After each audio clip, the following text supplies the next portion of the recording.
I'm fine. I'm fine. I promise you. Everything's totally fine. Yeah, I'm okay. It's fine. When I talk to Jamal, everything's gonna totally be fine. Really, Gizelle? Really?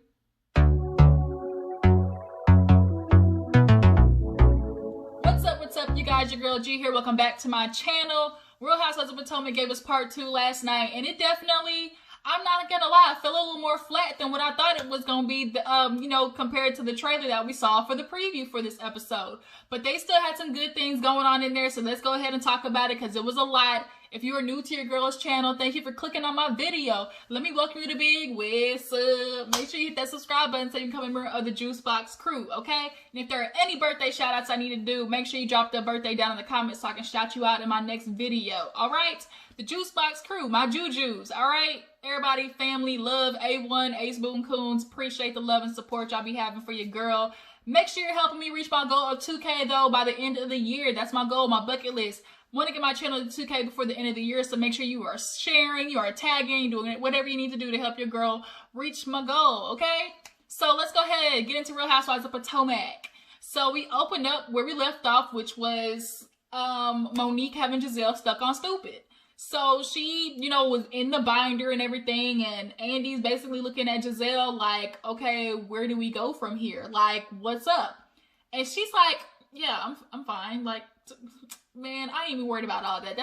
I'm fine. So Andy is like, so, what's gonna happen when you talk to Jamal later? And she's like, I've been through so much with him. I'm at the point in my life at this age where, stuff like this doesn't bother me as it used to.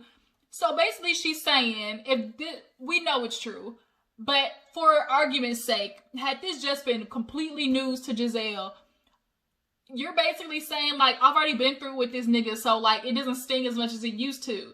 And that's sad. Like, if this was for real, this would have been the 3rd time he cheated on you, Gizelle, because he cheated on you when y'all were engaged. He cheated on you after y'all got married. So now he gonna cheat on you again and have a baby on you. And then Candiace was like, she kind of low-key threw a little in there for Gizelle, because she was like, well, he should have been here. He should have been sitting behind you so he can defend all this. Absolutely, he should have been there. But the problem is Jamal can't come, like what Andy said. Okay, if he would have came, it definitely would have been damning and, not good for him to be sitting behind you, trying to, vow for his family, and he got a baby on the way. That ain't gonna be a good look. And first of all, he can't come and sit behind you, because then that means he really putting his relationship out there, and all the other bitches that he got on the side gonna be looking at him sideways, because he was just laying in their bed 2 days ago promising them the world in between their legs, okay? Busting all up in them, shooting the club up, and then promising them the world and and then coming to be with you on stage for Real Housewives of Potomac. That's what he was doing. So he can't put himself more out there, to answer real questions about y'all's relationship, because then he gonna piss off the other hoes. So, when Candiace was like, he should have been here, she was like, yeah, sure. And, she's like, well, what if this is true? And she's like, what true? She's like, the thirst book. If that is true, like, what are you gonna do? Are you gonna be with him? She's like, we take things as they come, and if it's true, like, we'll just handle it when we get there. What? Really, Gizelle? That ain't the type of heat that you be having when it came to Karen, when it came to Ashley and Michael. Where the heat at, Gizelle? And all she can sit there and say is be like, I'm fine. Yeah, I'm fine. When I have the conversation with him, things are totally going to be fine. You know why things are going to be fine? Because you already knew the shit was popping off. You already knew about this, Gizelle. You knew this relationship was a scam, trying to keep you on Real Housewives of Potomac so you can make up for all the money that you lost, trying to get every Hue Beauty shit popping in Target. But I'm sorry, your mess is liquidated, and you are now staying in that freaking circus of a home that Candiace calls a $900,000 teardown. And that's on her, okay? Ain't nobody believing this shit. So now they go to the lunch break, and Gizelle's basically still stuck. And the only thing her and Robin can talk about is, oh my God, she made a binder. Like, oh my God, she was so pressed to even print all that stuff out. And you could tell you can tell they were trying to focus more on the binder than the stuff that was in it. Gizelle, you didn't denounce any of the stuff that was in the binder. All you kept talking about was the fact that Monique made the binder instead of addressing the things that she said in the binder, which is what we were trying to talk about. You and Jamal got the same issue. Y'all want to talk about everything else except what is in the binder. So we all know Jamal tried to do his clap back here a couple of days ago and, you know, call himself, you know, defending his relationship, and he ain't really denounced nothing. He ain't apologized to Gizelle. He ain't sit there and said, oh, nothing was true. And then he basically snitched on himself when he was like, if you haven't realized, I'm single and you guys have a way with words. Oh, talking about, oh, I have a mistress. How do you have a mistress when you ain't engaged or married? Nigga, you know what the fuck we talking about. Bitch, you got somebody that you fucking on the side that ain't Gizelle. That's what we talking about. Quit trying to play us. I can't stand one of my biggest pet peeves. If anybody who knows me, my family and friends, do not try to play on my intelligence. That shit pisses me off. Because I already know I'm giving you the opportunity to tell the truth, but you're trying to play me like I'm stupid. That shit pisses me off. And that's definitely what Jamal did, try to play on everybody's intelligence. As viewers, we are not dumb. We saw no chemistry between Jamal and Gizelle. It was like, it was so, when she dropped him off at the airport, there was no kissing, no hugging, no booty grabbing, like him, you know, smacking on the butt, like, you know, what men do to their wife, like, nothing. It was nothing. So, after the lunch, they come back, and they get into Ashley's segment. Ashley, like, girl, I know you gotta be tired. Like, bitch, you gotta be tired, boss. Andy, you know, they go through her little scenes in the show, and he's like, Ashley, here we are again. You know, I get you pregnant and all, but we got to talk about it. Like, are you, like, how do you feel having to go through defending your relationship again with Michael? This is like every reunion I'm talking to you about him. She's like, I don't see it as defending Michael. You know, I just see it as answering questions. Bitch, you are defending Michael. You have to defend your relationship every single year because he's doing some dumbass shit, like going out there cheating on you with strippers and going out there and trying to suck little dangalangs on the side, including wines. Like, come on, Ashley. We know you ain't that stupid. So he talks to her about being pregnant, having the second baby, and you know, how does that make her worried about with Michael? And she's like, yeah, I would be lying if I didn't say I'm concerned, but Michael's doing so much better. You know, he's really been showing that he really wants his family. I think, you know, you know, the thought of losing his family really scared him. So then Andy asked about the very obvious clip of him grabbing the cameraman's ass during first season, because it very much is relevant to what is happening now. So she's like, yeah, you know, that's what happened, and you know, him and Michael have like a funny relationship. They always play back and forth, and everybody's like, Ashley, girl, come on now, like, really? And Andy's like, well, we talked to the cameraman. He said that wasn't consensual. And she's like, really? Because he loves calling Michael Zaddy. And it's like, he can call him Zaddy or whatever he wants all day. Still don't give Michael the right to come up behind him and try to grab his booty hole. Michael, every freaking year, is trying to grab somebody's ass cakes. I don't understand. Michael, keep your little grubby Australian kangaroo hands to yourself. Why? You got a wife at home. And yet, it always is a coincidence that you be grabbing men's ass cheeks at that. And if this was a woman that he did that to, he would have been kicked off the show. No ifs, ands, or buts about it. And so the girls are saying, like, this is what we were talking about, like, last reunion, like, what? And then if it was just, oh, I was just playing, then why did he keep denying it? Oh, that's not what happened. That's not what happened. If he was just playing, he would have copped to it and be like, man, that's just what we normally do. But he kept trying to deny, which is straight up guilt. And so they end up getting into Candiace, like, asking a question that everybody's asking. Well, if he did this to the cameraman, you know, second time, why is it not, you know, valid that it didn't happen this last time with the Monique situation? And she's like, oh no, we had a deposition. We had people write written statements. Like, she's like the bullshit statement that you wrote. And it's like, girl, everybody wrote these statements, but we know Michael got grabby hands. Mr. Grabby, grabby, grabby. He loves grabbing booty holes, and he need to keep his hands to himself or he end up in jail. And like Karen said, don't drop the soap, but bitch, he might drop the soap on purpose because he clearly, you know, love people playing in his G-spot in his booty hole. Like, clearly you can't reach that unless you pegging his ass, okay? So, she tried to deny, oh, you know, that's just what it was. You know, he written a statement. And it's like, of course, the cameraman is trying to keep his job, if that, like, not trying to say Michael did anything. But then we got that on top of the situation where he goes to the hotel with the stripper bitch. So, she, once again, they got addressed, okay, he's cheating on you again. And Ashley explained it to the extent of, oh, you know, nothing happened. He said they just went to the hotel room and she didn't want to go any further, so he fell asleep. Candiace said, bitch, he slept with him. Next subject. And she was like, you can't even say that. And then it was like, okay, Rob was like, well, do you feel like they went after him because they know who he is and he's Michael? And she's like, yes. She thinks that's what happened. They basically targeted him. And to me, it doesn't matter what the woman's intentions were. It does not matter if she was sleeping with him just because she thought he was a random man or trying to catch him in the act. The point is, Michael gave them that footage. Michael gave them that to be able to hold against you and him.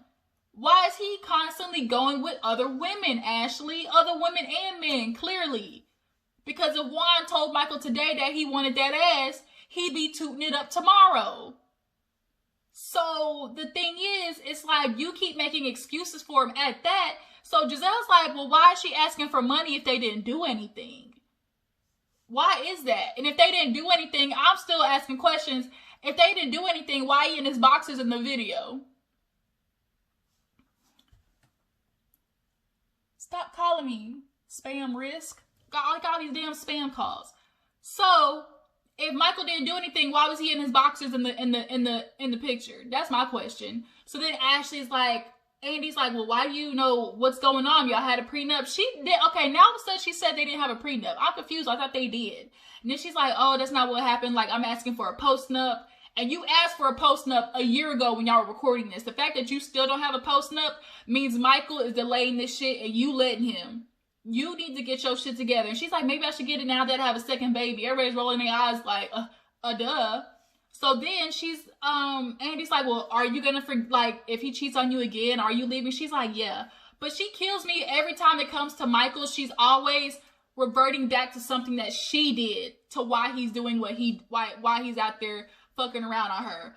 Oh, when it came out that he cheated, went to the hotel with the girl. You want to throw out there, oh, you know, from time to time, we like to have threesomes. You know, we go out and do stuff. What does that have to do with Michael going to the hotel with the side bitch?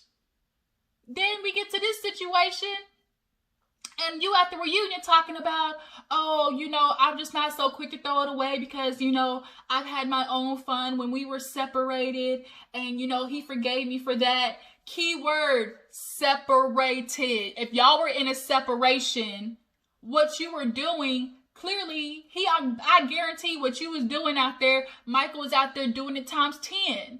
So what do you mean he needs to forgive you for what y'all did in a separation? Y'all weren't together. There's no comparison. So then Karen inputs talking about because Andy's like, well, Karen, what do you think about it? Because you've been very vocal. And she's like, look, I just want the best for Ashley. Like her, they have a son to think about, and, you know, I want them to fix their family. And she's saying that for Ashley, but then Andy was like, well, you know, what about Gizelle? Like, you have that, it doesn't seem you have that same sentiment for her. She's like, well, you know, Gizelle, I really do care about her. I know she doesn't feel it right now, but I do want the best. And Giselle's like, man, you want some bullshit. You know, forget you, Karen, with all the lies.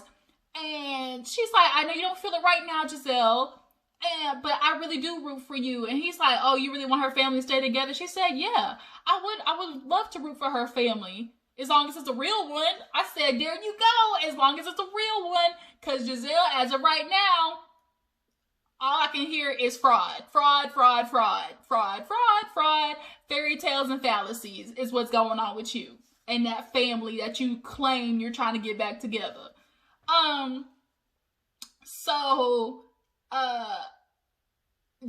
Karen killed me, but oh, why are you so mad? You're just so angry, so defensive. She said, oh, that's the key word you keep using for tonight, angry and defensive.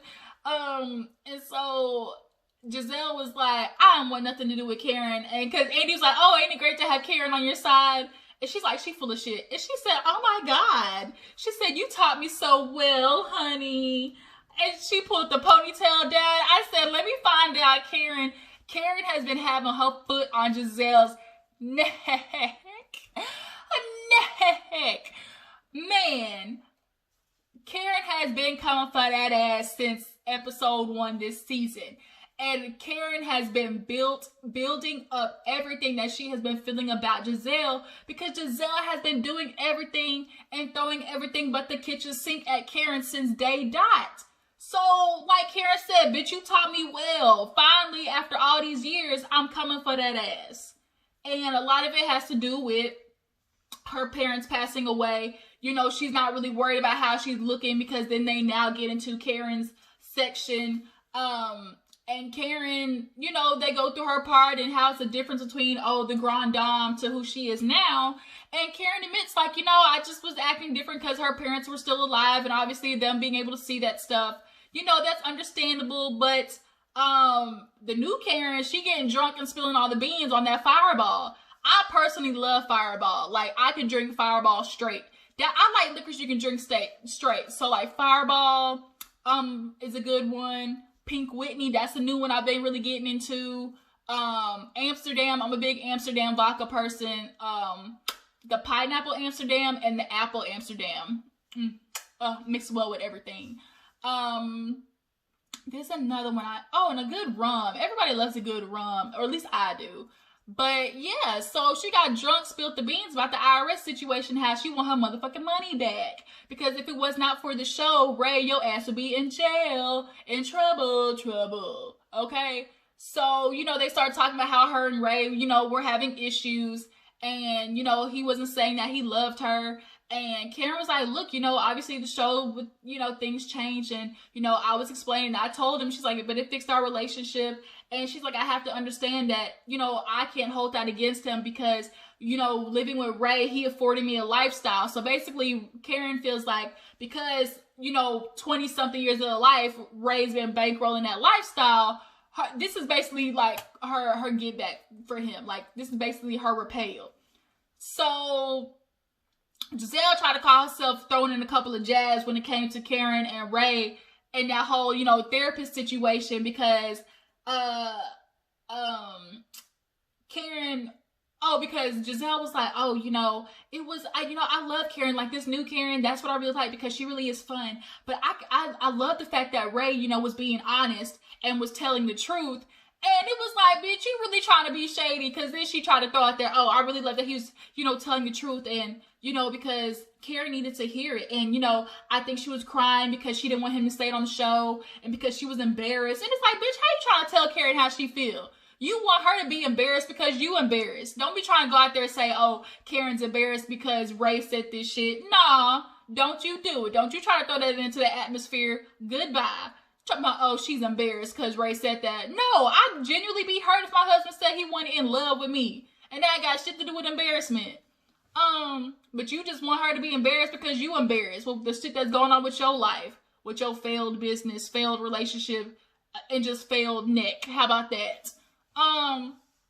So then they move on, and then we get to, what happened after that. We start talking about, Monique, obviously, and the Candiace situation, and they just kind of get into where it all started.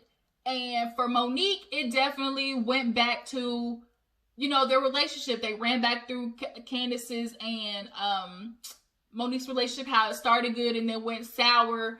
And we see how Gizelle and Ashley's words really compounded onto Monique. So she was just really holding a lot of that shit in, and it exploded on Candiace, unfortunately. So I feel like I'm forgetting something that happened in between there. So we talked about Ashley, Karen, we talked about Gizelle in the beginning, how she got fucked up. Yeah, I guess that was everything. So then we gonna talk about this fight situation. So Candiace is so emotional right now, just so emotional, just already getting ready to cry. And Andy first wants to talk about, we don't condone violence. There were some parts Andy was pissing me off this episode. So firstly, that's what we get into first, was the whole situation with the plot. The plot situation. And Andy wants to sit there and be like, oh, you know, because Monique told how, the whole plot situation was 2 years ago. Her ex-friend Gigi brought it to all the girls, and the only way she found out was because, dang, why everybody trying to call me right now? Okay, I'm back. So basically we were talking about how Karen was the one that brought Monique back the information of the girls plotting. So Gizelle caught herself trying to be like, oh, you know, it was true that we went out after the baby shower, and yes, we did talk about it, but there was no plot. Girl, you want to sit there and tell me y'all just happen to have this same conversation that you know, everybody knows y'all had, but then there was no reason that nobody brought it to the show? But Gizelle, that's total bullshit, because you talked about it in your confessional. So then for Andy to sit there and be trying to like minimize it and come after Monique like it didn't come on the show. Oh, it wasn't on the show. And it's like, Gizelle said it in her fucking confessional. She sat there and said, oh, you know, Monique was out there cheating, the word on the curb. She out there cheating on Big Boy with her trainer, with her boo thing, you know, her canoodler. Like, she was going in. And just because it didn't, you know, turn into a whole thing does not mean that Gizelle didn't have no intentions of spreading that shit, because she obviously did, because she said in her confessional. On top of that, Robin was dropping her little cues when she was like, when Monique was going in talking about, oh, I wish I would stop talking about people's relationships or marriages. And Robin's like, oh, Monique don't want nobody to talk about marriages because she don't want nobody talking about hers. So clearly you were trying to, you know, throw in little digs or little hints about what was going on in Monique's marriage. Like, y'all stop trying to play us. And Candiace already admitted it. Candiace literally has done 2 or 3 videos talking about how all of y'all sat down and came up with the idea, and how she had to tell y'all, oh, nobody's gonna believe that that's not Chris's baby, they look just alike. So I'm pissed off that Andy was kind of going after Monique like it wasn't brought up on the show, because Gizelle clearly said something about it. But why weren't you pushing it in anymore on the fact that you sat there and addressed Candiace about all of this stuff before on Watch What Happens Live? We watched Candiace talk about how Robin and Gizelle and all these ladies came up with this idea, and the only reason it came back to her was through Karen. And then that's when Monique called you and asked, hey, is this what happened? Why did Andy not bring that up? I'm a little pissed off that he did it, but was coming after Monique a certain type of way. I didn't like that. So Monique had to be like, whatever you want to say, like, okay, it was on the show, but however you want to say it, I know what happened, basically. So then, you know, after that, that's when they get into the whole situation of the fight, and Candiace is breaking down already. And Monique tried to say something. He's like, oh, you know, no, let Candiace speak. But then you're going to let Gizelle say something. That shit pissed me off. So obviously with the fight, Monique is trying to explain where it all started. It started with, obviously, these two hoes going back and forth. And what triggered her was feeling Candiace's, like, fingers, like, under her chin. They play the footage back. Candiace's hands was doing all of this. And the girls were like, that did not happen. You're lying. That did not happen.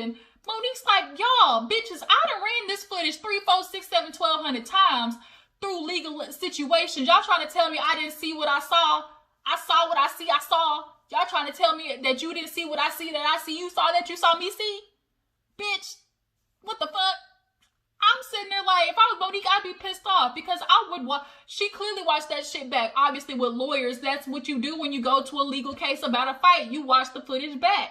So they played the footage, and you see Candiace doing all of this, and it came under her chin. So then, after that, you know, Andy's like, that didn't happen. Then we get to the part of the glass. She got cut in her lip by that glass. And then she's like, I saw a glass, so I did not let her go. You're lying. Her head was on the table. Robin, the peanut gallery. See, I was holding the table up, Monique. That didn't happen. Wendy, that didn't happen. And then we see back in the footage, yeah, the glass wasn't necessarily swinging, but the glass was at a site where obviously in your view, you could see that she had the glass up like this above her head. So even though Monique might have that bitch by the braids, Candiace had the glass up here, and you could see it in the footage. So then for Andy to sit there and be like, oh, nobody was swinging no glass, like, I was a little pissed off the way Andy was kind of like going for her. Like, bitch, I saw that. Like, we saw that, right? And now it doesn't, you know, change the fact that they both had their part in that. Monique took it too far physically. Candiace took it too far verbally. And each one of them got their respective opposite reactions. For every action, there's a reaction. So for every action of Candiace, you talk shit, your reaction is to get hit. So for every reaction of Monique, you start punching people, hitting people, your reaction is, bitch, you might go to jail. Like, y'all both had y'all's respective, you know, things that happen. But I'm not appreciating the fact that y'all want Monique to have all this accountability for her physical part. But why is Candiace not getting any accountability for her verbal part in this, in the part that she did not walk away? Yes, during the season, Candiace definitely was walking away. And I will admit, it was very obvious that Monique had been holding stuff in when it came to Candiace. She was ready to fight a bitch from last season when she told her to drag her. So obviously holding that in. And then this season, Candiace taunting once again, you gonna drag me? You gonna drag me? Don't sit there and be like, oh, drag me, bitch. And then when it happens, play victim. I don't like that. But Candiace, because Monique had such a big thing that she did, being very physical, that's overshadowing Candiace's part in this whole altercation. Because Candiace, you could have walked away. Both of you could have walked away. Just as much as Monique could have walked away, Candiace had the opportunity to walk away, but she didn't. She kept running her mouth. So then Monique comes back and Andy's like, well, you came after her. She's like, well, I heard her say, you fired, so bitch, I'm gonna finish you off then. If I'm fired, I might as well take it all the way to the streets. And that's what happened. And so Candiace is crying. I just can't do it. She allowed the lies to happen. What we're not gonna do is try to hold each person accountable for what social media does. Y'all tried to do that with Karen when Robin flew off. See, you had everybody blaming me and Gizelle for the fight. No, she didn't. Wasn't nobody trying to blame y'all for the fight. We trying to blame y'all for the fact that we saw you two bitches grinning because it was like, hee. Yeah, we got Monique now. We got a good reason to kick her off now. Y'all not gonna sit there and tell me there was no satisfaction for that for y'all. And then, after that, it was Candiace is trying to make Monique accountable for what everybody feels in their opinion. Monique is not responsible for people feeling like that you deserve to get your ass beat. Everybody has their perspective feelings. And people like, oh, your mouth is what got you in trouble. I mean, it kind of is. Like, bitch, you told her to drag you. What else? But Monique is not responsible for everybody else, okay? Just like, okay, you have your people who attack Monique, you ain't feeling no type of way about, or stopping them from attacking Monique, calling her all types of hood rat, bitch, ghetto, wench, all types of stuff. But because it's in your favor, you're not saying nothing. And so Candiace is crying. She gets up, I can't do this no more because I can't see myself like that. That's what it was to me. I feel like Candiace just honestly was embarrassed. I think of mostly of anything. Yeah, she was hurt emotionally and physically, but I think it's just sheer embarrassment that honestly is getting Candiace. She has a lot of pride. She has a lot of, I think her thinking about people in her previous, world of, America, whatever queen, princess, or whatever Miss USA, people in that field, people from the country club she grew up in, people in this bougie world. I think there's a slight embarrassment that she got herself in this situation. And now people are seeing her get her ass beat on national TV. I think that's honestly what's really most part that's getting Candiace. Because as she said, she's like, I'm embarrassed. Like, she's embarrassed. That's all it is. You got your pride hurt a little bit. That's it, Candiace. But I'm trying not to demean the fact that her feelings is hurt. I'm trying not to. But this was a year ago. And it's not like your eye socket fell out. Like, I'm glad you had that strong ass wig glue in. Whoever braided your hair down tight, they definitely need a raise. But Andy is now coming after Monique, talking about, well, you see Candiace crying, like it just seems like you're so stoic. Why are you not emotional? She's like, I'm not an emotional person. And I've been through all this stuff already. This has been a year in the making. So Monique has probably been through all the damn 12 stages of grief or whatever it is. From the mad to the pissed off to understanding what she did to now seeing why she was triggered to being pissed off again because now she's taking this shit to court. You know, like, she's already been through all those feelings. So I feel like Andy was just kind of like really trying to like bum rush her into an apology or bum rush her into this whole sympathy thing for Candiace for the look of Bravo. I think Bravo needs Monique to feel bad and feel sorry so people don't look at them crazy for letting her come back the next season. That's what I'm feeling like that was. So Candiace walks off and Monique's just like, I'm just trying to explain where I'm coming from, but you know, I've already been through these emotions. And Andy, I did not like that, bitch. No. You definitely were not coming after the right things this episode. The way you tried to let Candiace slide off of that whole plot situation because she already admitted it, and then here it is, you're trying to, you know, bum rush Monique. I don't like it. But that's kind of where the episode ends, and then next week we see this whole huge thing between Chris trying to tell the ladies, y'all better start telling the truth because it's going to be a fire up in here if y'all don't. And Karen letting the girls know we gotta stop tearing each other down. But that was this episode, you guys. I really appreciate you for tuning in. Tell me how you feel about this episode. How do you feel about Andy telling Monique that Gizelle didn't bring it on the show, didn't come on the show? How do you feel about Ashley and Michael? Do you feel like Ashley knows who Michael is and just staying with it? It is what it is. Whew, y'all need to make me a drink. This show runs my blood pressure up, okay? And Robin, where are the men? The men need to be coming on to defend themselves. Robin ain't you talking about, oh, I'm so glad Juan Dixon ain't here. Why the fuck ain't he here? All y'all men got a lot of stuff that they need to admit to and own up to, but they not here all of a sudden. Where Michael ass out, he can't come on the show because he know he was full of bull. Man, bring your asses on the show next time. I'm ready to go. Make sure you like this video, subscribe to my channel. I'll catch all you hoes later. Deuces.